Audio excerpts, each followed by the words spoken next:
Hi, my name is Ray and welcome to Breaking Free. This segment we're going to be talking about neglect and abuse, childhood neglect and abuse, and the creation of the hole in the soul. The hole in the soul is a term that many psychologists give to what's created inside a person when they suffer from childhood neglect and abuse. There's all different types of abuse. There's sexual abuse, there's psychological abuse, there's emotional abuse, there's physical abuse, there's so many types of abuse. It's what happens to you when you're in this environment or when you grow up in this environment that changes you not only emotionally but also mentally.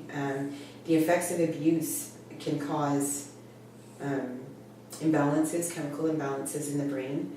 When you're in an abusive situation, neglect and abuse can cause a cortisol imbalance in the brain that puts you into something called fight or flight mode. So you stay in fight or you want to run away. The cortisol imbalance stays with you throughout your life unless you get it treated, and it can be treated with medication to help the imbalance that's there, but there are other things that take place with you emotionally. You can end up with defragmented personality. You can end up with narcissistic personality disorder. You can end up with sociopathic tendencies. You can end up with bipolar disorder. I'm on the fence with that. Some psychologists say that it is genetically inherited.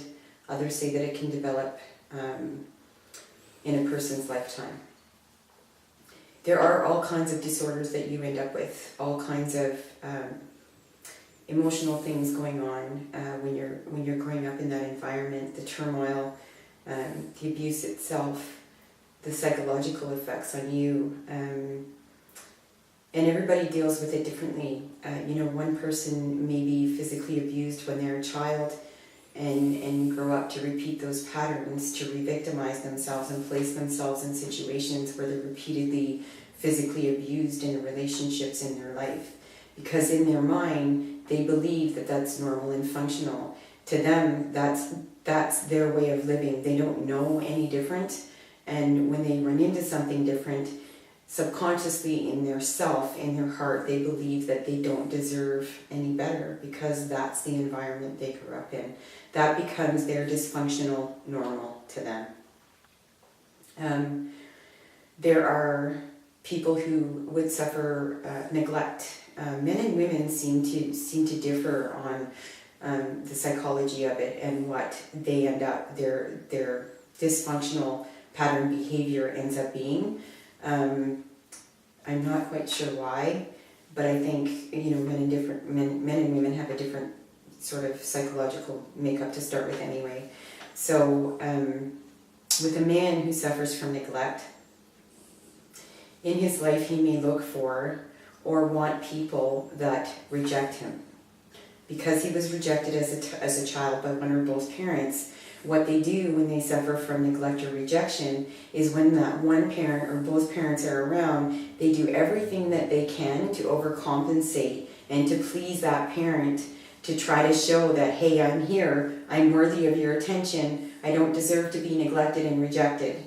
So they search for people that do that to them. They want, if it's a male, he wants a woman or he wants a partner that doesn't want him, that will reject him, that will argue with him, that will cause turmoil, that all those things that he's comfortable with. And when this person gets someone who shows them unconditional love or shows them kindness and compassion and shows them a somewhat healthy relationship pattern, he doesn't want these people because he's so used of being rejected.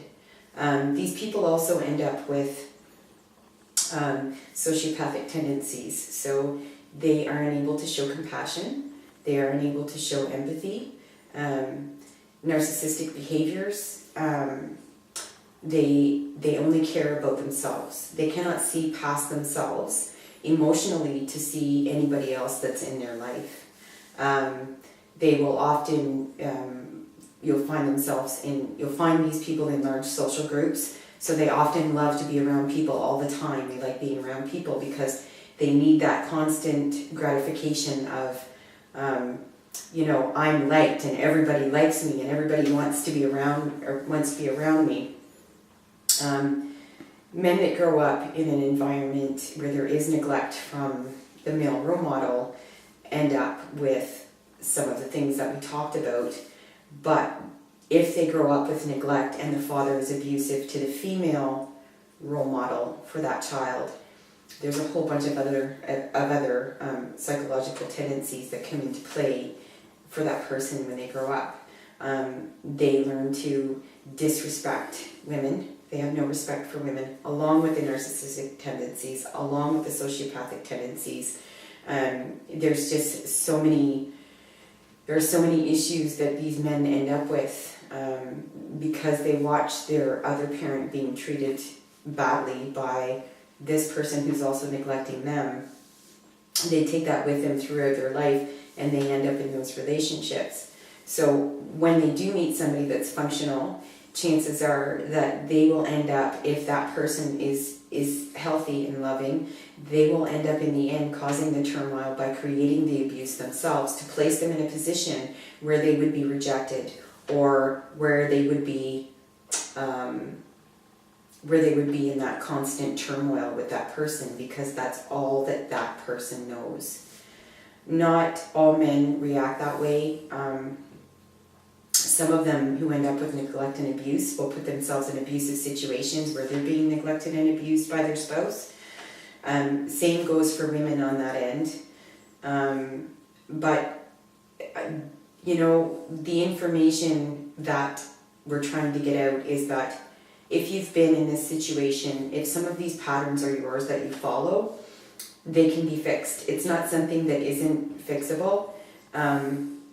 Also, a lot of times, girls that grow up in abusive situations where they watch their father beat their mother, where there's abuse going on between the spouses, will look for men that are like that. So they look for men that are abusive and they place themselves in repeated abusive situations because they saw their parent take that and they think maybe that's what they deserve and that's all that they know. The fixer, if you grew up in an alcoholic environment or an environment with an addict, you become what's called the fixer. You want to try to fix people. So you see somebody who has issues and you want to be with them because you think that you can fix them. You think, this person has gone through this, or this person is an alcoholic, or this person is an addict, and I know who they really are inside, and I can really see that person that's inside of them. So I'm going to help them. I'm going to fix them. I'm going to fix all of it. You can't. You cannot fix somebody else. And if you try to get into a relationship like that, or that's your repeated pattern, is trying to fix somebody and becoming codependent and becoming addicted to the addict or the alcoholic, you will lose yourself. You will completely lose yourself. You will drain yourself. You will absolutely destroy who you are. You will forget who you are by the time it's all said and done. There will be no you left.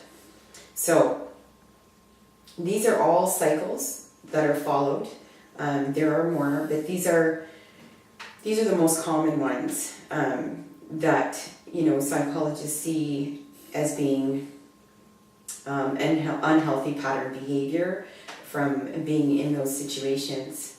The best thing that I ever did for myself, because I grew up in an alcoholic home, I grew up with my parents being abusive to each other, and I grew up being the fixer. From a very young age, I had to look after my siblings because, my parent was too drunk to look after them. So I've missed school, I've had to take on the responsibility of being a parental, person in my younger siblings' lives. I never had much of a childhood because of that, but that's what I grew up to be. I grew up to be the fixer, and I ended up in relationships that were abusive, but I wanted to fix that person, or I thought I could fix that person, and it's just been one failed relationship after another, trying to help somebody who sometimes doesn't want to help themselves, and be, taking on all of their issues, trying to help them see that this is the way it's supposed to be, and this is, but then, I am in my own dysfunctional pattern. So for me to do that on all levels, or for anybody to do that, is wrong. If you're attracted to that sort of individual who has all those issues, then what's going on inside of you that's causing you to be attracted to these people? There's something going on inside of you. There's a reason why you think you need to help people and fix people. There's nothing wrong with helping people, but you have to form a healthy detachment. If you decide to be with an addict or an alcoholic, or you're currently with one and you're married to one, or you love this person, you need to learn how to detach yourself healthy. You need to learn how to keep you intact and not lose yourself in all of their issues and everything that's going on with them. There are a lot of programs out there that help you to do that. The best thing that I found for myself was Al-Anon. I wish that years ago I would have found Al-Anon. It's life-changing. They teach you so much there about healthy detachment, about healthy relationships, about you. You always look after yourself. That doesn't mean that you're putting somebody below your needs. It just means that if you're healthy and you're looking after you, then you can function in a dysfunctional environment trying to deal with it in a healthy way. So healthy detachment, looking after your own issues and yourself if you should choose to stay in that environment. It's incredible, the things that I've learned from Al-Anon. Other programs too is, for maybe if you're with somebody who is an alcoholic or an addict, NA and AA are great programs. They're 12-step programs.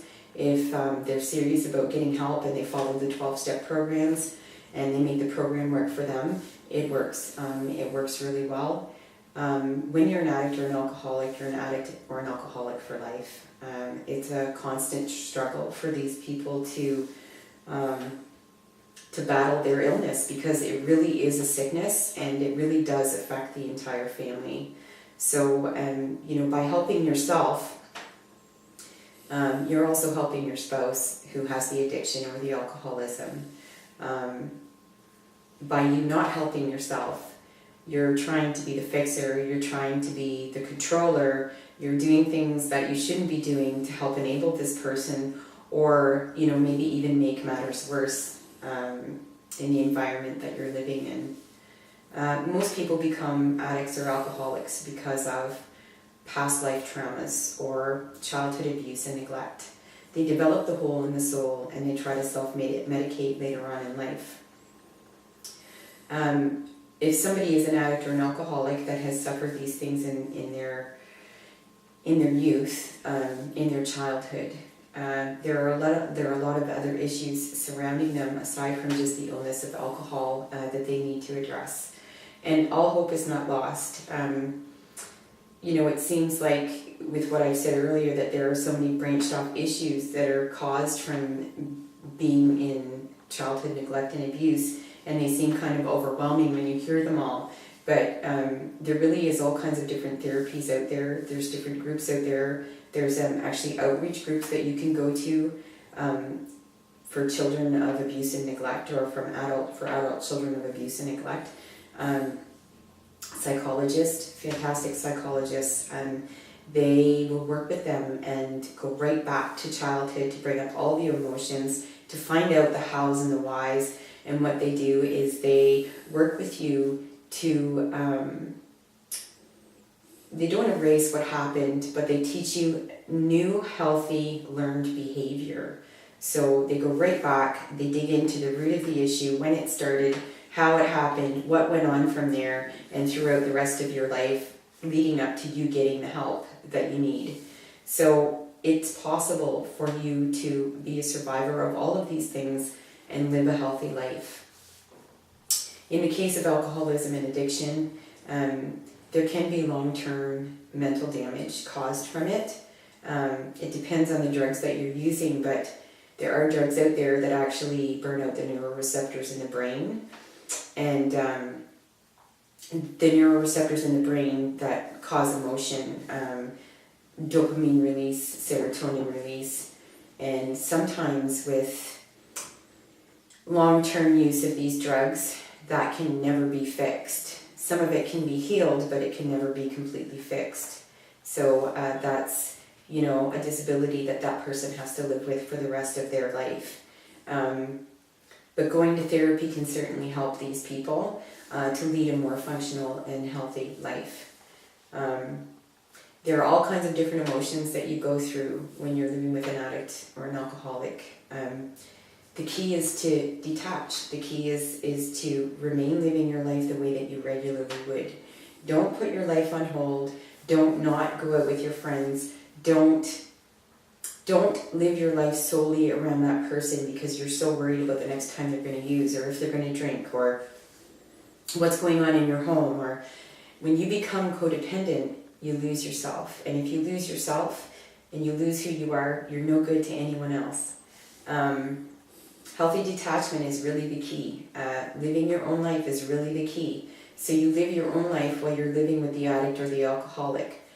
It's their choice if they want to use. It's their choice if they want to drink. You also have the choice to stay on the crazy train or to get off of it. If you want to stay with them and you love them, then you need to learn how to look after yourself in that dysfunctional relationship. If you want to leave, then you're making a healthy choice for yourself. Either way, it's very difficult when you love someone to make that step to leave. And I'm not saying leave your spouse. Definitely, if you've been with that person for a long time, you share children, you love them, for whatever reason you choose to stay, just make sure that you look after you.